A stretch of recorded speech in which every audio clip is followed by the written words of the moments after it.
5 años después de la Segunda Guerra Mundial, la paz se vuelve a ver amenazada. El nuevo enemigo es el comunismo. Entre el oeste y el desastre solo hay un hombre. ¿Pero usará el arma decisiva?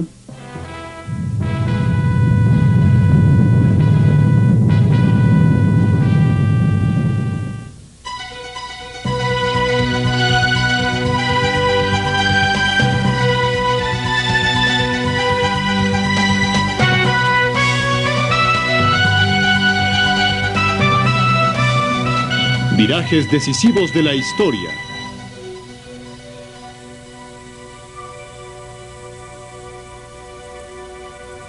Crisis en Corea. En la frontera norte entre Corea del Norte y Corea del Sur, la guardia nocturna casi llegaba a su fin cuando de pronto se alteró la paz. El 25 de junio de 1950 empezó la Guerra de Corea. Los soldados de Corea del Sur corrían por sus vidas, mientras el ejército comunista del norte irrumpió en el sur, atravesando el paralelo 38.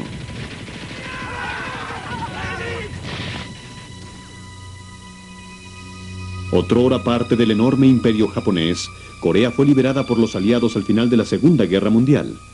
Entonces se dividió en dos, marcando una frontera a lo largo del paralelo 38. Las fuerzas soviéticas ocuparon el norte del paralelo y el ejército estadounidense el sur. Los coreanos aceptaron a todos los aliados, tanto a los comunistas soviéticos en el norte como a los norteamericanos en el sur. Después de 35 años de gobierno japonés no deseado, al fin los coreanos eran libres. Iban a gozar de su independencia.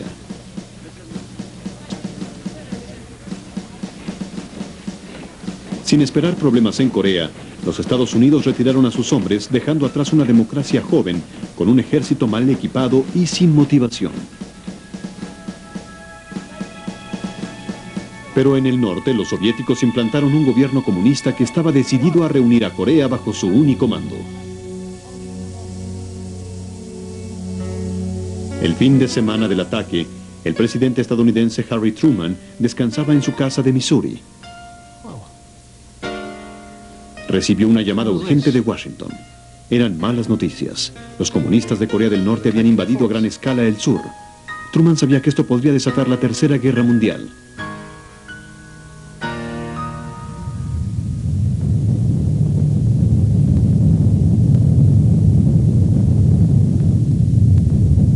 Cinco años antes, Truman había decidido utilizar el arma más terrible que se hubiera visto. Con su consentimiento, los Estados Unidos derrotaron a Japón con 2 bombas atómicas.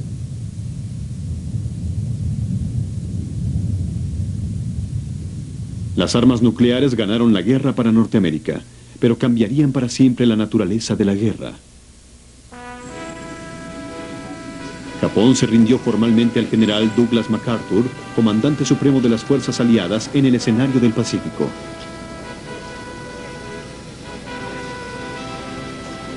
Era un soldado de profesión e hijo de un soldado de profesión.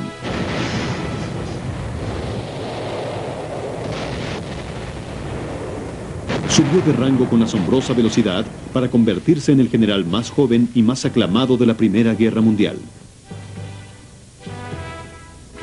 Y una vez declarada la paz, fue ascendido a ser el jefe de Estado más joven de la historia. Fue admirado como un gran soldado, aunque durante los primeros días de su carrera se le consideró arrogante y reacio a aceptar consejos.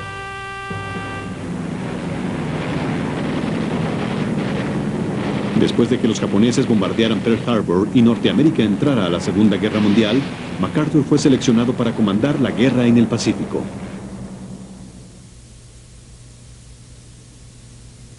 Y fue MacArthur quien aceptó la rendición de Japón a bordo del USS Missouri en agosto de 1945.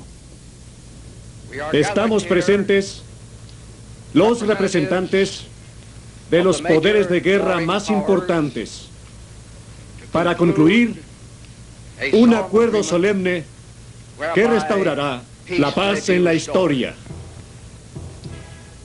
Confío sinceramente, y es la esperanza de toda la humanidad, que a partir de esta solemne ocasión, Surgirá un mundo mejor que el de la sangre y la carnicería del pasado. MacArthur jamás olvidó que fue la bomba atómica la que logró la rendición con tal velocidad. MacArthur permaneció en Japón para supervisar la ocupación. Los japoneses le adoraban.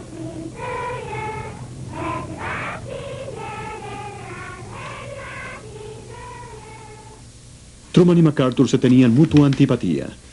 MacArthur consideraba a Truman pacifista y oportunista, mientras que Truman conocía a MacArthur como un arrogante guerrillero sin sentido político. Pero MacArthur era el más antiguo comandante de campo norteamericano en el lejano oriente. Truman tenía que hacer uso de él. A los 70 años y con 50 de servicio apoyándolo, el general MacArthur volvía a la guerra. La defensa de Corea se vería como un símbolo de la determinación del mundo libre a resistirse al comunismo. MacArthur creía que era su destino comandar esa lucha. Para él, el comunismo era la conjunción de todo lo vil.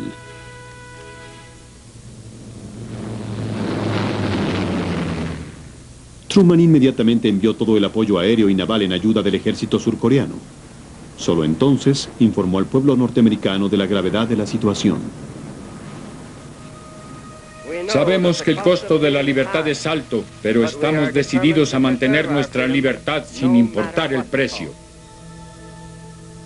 No había tiempo que perder. En cuestión de días, Seúl, la capital de Corea del Sur, era amenazada por las fuerzas comunistas. El Consejo de Seguridad de las Naciones Unidas fue convocado a sesión de emergencia. Por primera vez en su historia se resolvió tomar acción militar conjunta. El general MacArthur fue nombrado comandante de todas las fuerzas de las Naciones Unidas. Se apresuró a llegar a Corea para conocer la situación. A 32 kilómetros al sur de Seúl, se subió a un jeep y se dirigió al frente. Lo que vio lo dejó abatido.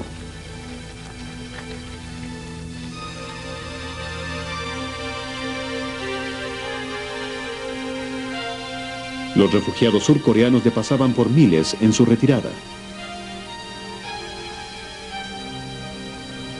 Iban en compañía del raquítico ejército surcoreano.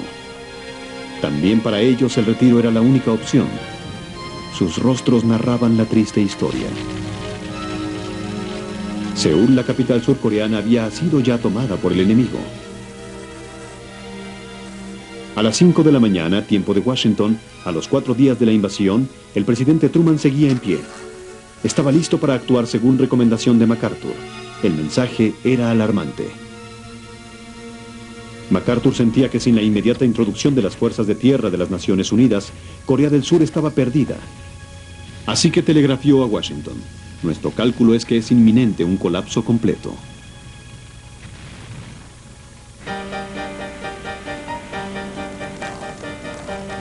Una semana después de la invasión, los aviones estadounidenses estaban nuevamente preparándose para el servicio activo. Fueron reclutados miles de jóvenes. Las fuerzas norteamericanas, ya en el Japón, fueron llevadas a reinformar al desmoralizado ejército surcoreano. Los primeros en llegar pensaban que estarían ahí solo unos días. Una mirada a los norteamericanos les bastaría para asustar a los comunistas y hacerlos retroceder por el paralelo 38. Pero en esa primera semana de julio de 1950, solo unos cuantos cientos de asombrados y ligeramente armados soldados norteamericanos fueron apostados en el frente. El conglomerado de las Naciones Unidas tomaría tiempo. Pocos de esos soldados habían estado antes en combate. Sus órdenes fueron resistir a los norcoreanos hasta que llegaran refuerzos.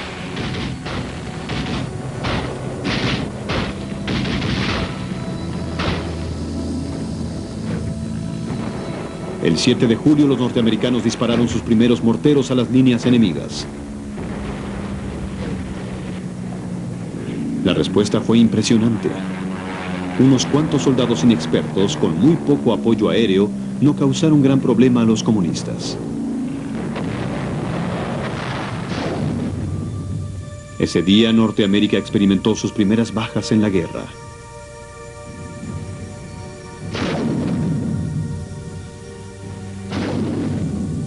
Al enfrentarse a los comunistas en el campo de batalla por primera vez, las fuerzas estadounidenses estaban siendo aniquiladas.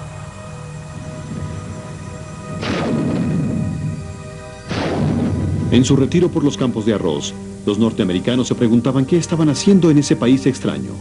¿Por qué estaban luchando? A fines de julio, las fuerzas de las Naciones Unidas habían sido relegadas hasta la punta sudeste de Corea. El octavo ejército estaba resistiendo con grandes esfuerzos.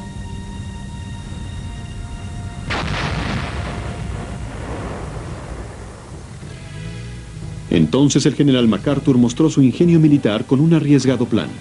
Atacaría por detrás de las líneas enemigas, cortaría al enemigo y ganaría la guerra de un osado golpe.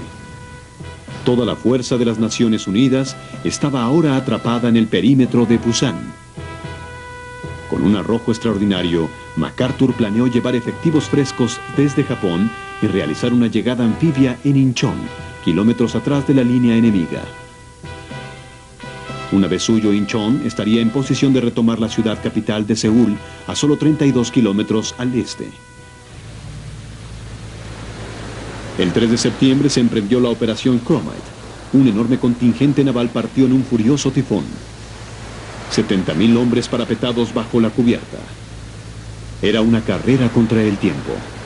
El 15 de septiembre era el único día en que la marea estaría suficientemente alta como para atracar en Incheon, y el tiempo seguía empeorando. Antes, MacArthur tenía que apoderarse de un islote llamado Gulmido, que cuidaba cualquier acercamiento a Incheon. Estaba grandemente fortificado. Durante toda la noche, los cañones navales bombardearon incesantemente el islote.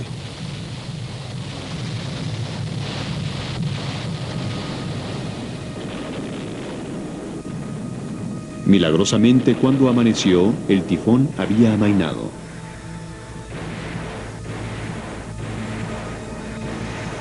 Mientras la primera nave de desembarco iniciaba su curso hasta la playa, el general MacArthur observaba el desarrollo de su plan maestro. Sabía que se arriesgaba a quedarse atrapado en los bancos de lodo si la marea bajaba. MacArthur tuvo que esperar 9 horas hasta la marea nocturna para que la principal fuerza de las Naciones Unidas desembarcara.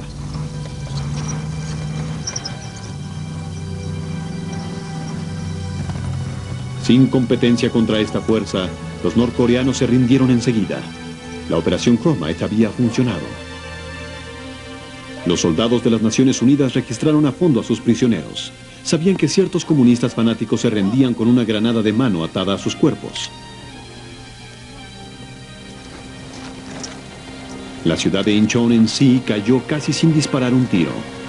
El siguiente objetivo del general MacArthur era retomar Seúl.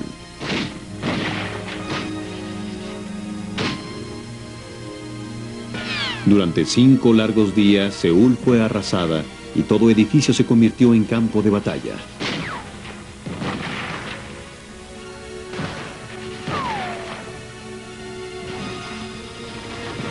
Los francotiradores comunistas resistieron hasta el final.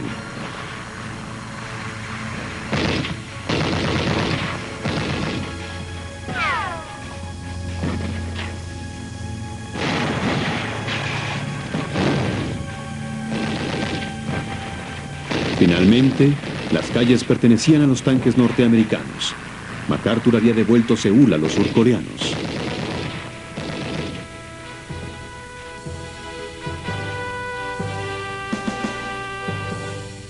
MacArthur había alcanzado uno de los éxitos militares más grandes en la historia de Norteamérica.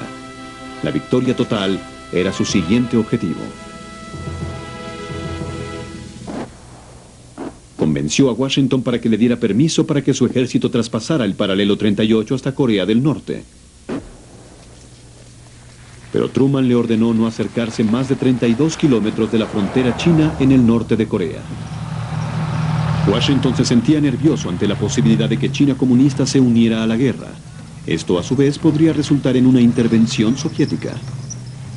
Por fin, 4 meses después de que Corea del Norte invadiera el sur, las fuerzas de las Naciones Unidas llevaban la guerra hasta Norcorea, cruzando el paralelo 38.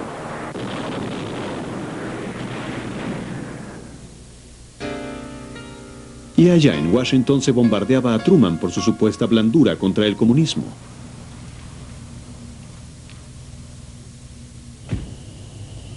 Con el temor de que la popularidad de MacArthur pudiera borrar la suya, invitó al general a lo que supuestamente sería una reunión privada en la isla Guaque, en medio del Pacífico.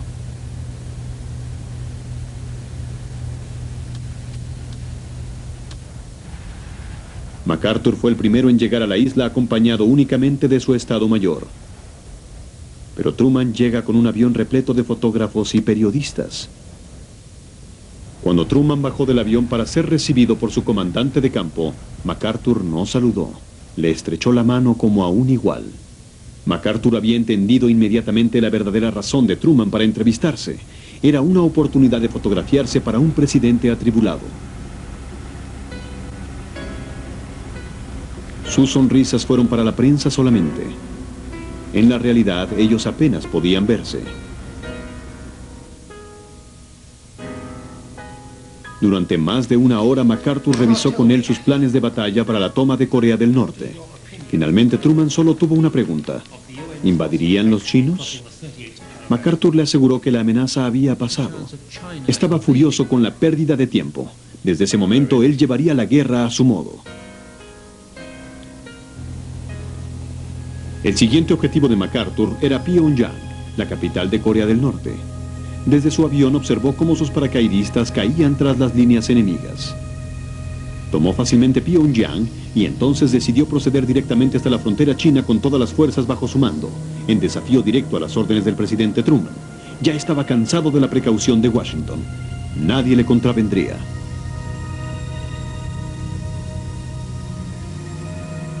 Las fuerzas de las Naciones Unidas se estaban acercando a la frontera misma de la enorme República Comunista de China. En su camino hacia el norte tomaban más y más prisioneros. Pero cuando entró el mordiente invierno de Corea, detrás de los abatidos norcoreanos empezó a aparecer un enemigo de distinta naturaleza. Vestidos con uniformes forrados a prueba de frío, estos soldados resultaron luchadores disciplinados. Todo parecía indicar que los temores de Truman eran justificados. Los chinos estaban inmiscuyéndose.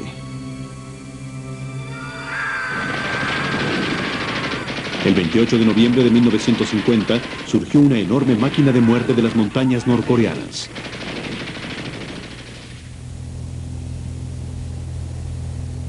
Los chinos habían introducido por la frontera a 250,000 de hombres bien entrenados y parecía no importarles cuántos murieran. La única opción para las Naciones Unidas era la retirada, pero ahora tenían el invierno norcoreano en su contra. Miles perdieron la vida ante el enemigo, pero sin estar preparados para los vientos y la nieve en temperaturas de 30 grados bajo cero, muchos murieron simplemente de frío. Todo el territorio ganado por MacArthur desde el desembarco en Incheon se perdió. Para el 15 de diciembre, el octavo ejército había sido relegado al otro lado del paralelo 38.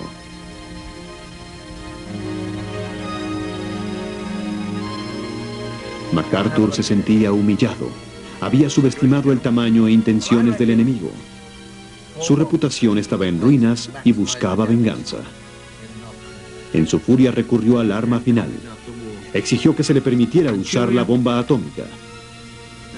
Para diciembre 24 había finalizado y remitido sus planes. Necesitaba 26 bombas atómicas. Asignó blancos en Norcorea y Manchuria, en lugares tan lejanos como Beijing y Luzán en China, Vladivostok en la Unión Soviética y muchas más. Todas serían aniquiladas. MacArthur esperó la respuesta. Sus planes estaban considerándose. Mientras tanto, los muertos de guerra llegaban a casa. Los norteamericanos estaban hartos de la guerra.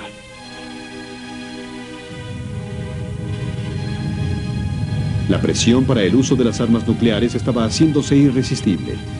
En esos momentos parecía que el presidente Truman estaba considerando seriamente el uso de la bomba atómica. Ordenó ataques nucleares falsos sobre Norcorea. En el invierno de 1950, el mundo se tambaleaba al borde de una guerra nuclear. Los Estados Unidos ya no eran el único poder nuclear. Desde 1949, la Unión Soviética, bajo Stalin, había conducido sus propias pruebas nucleares.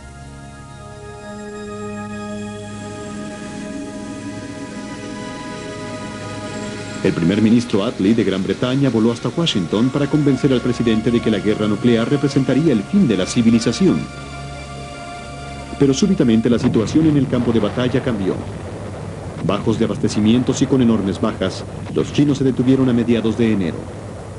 Inmediatamente las Naciones Unidas bajaron su ofensiva.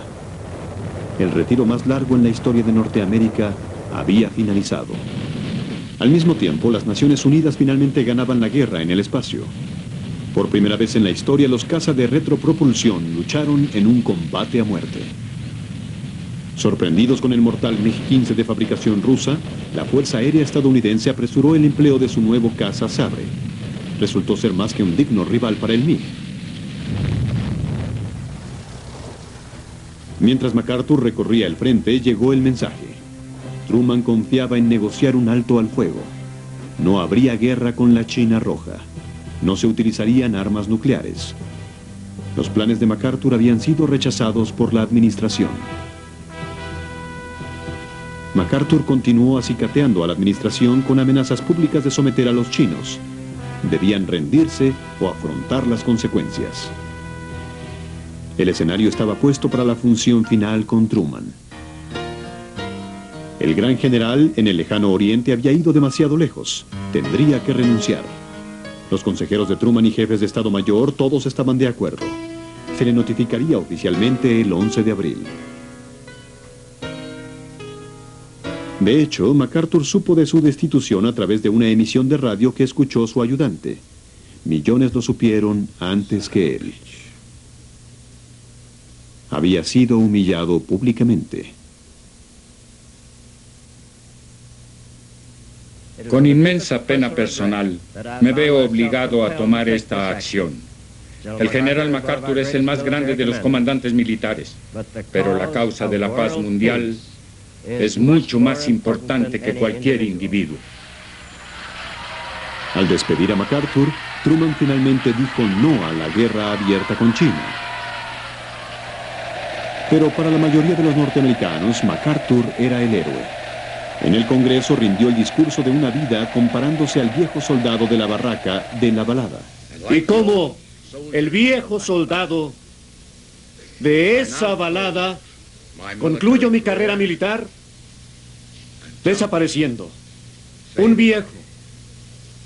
viejo soldado que trató de cumplir con su deber como Dios lo iluminó. Doy gracias a Dios. Hasta pronto.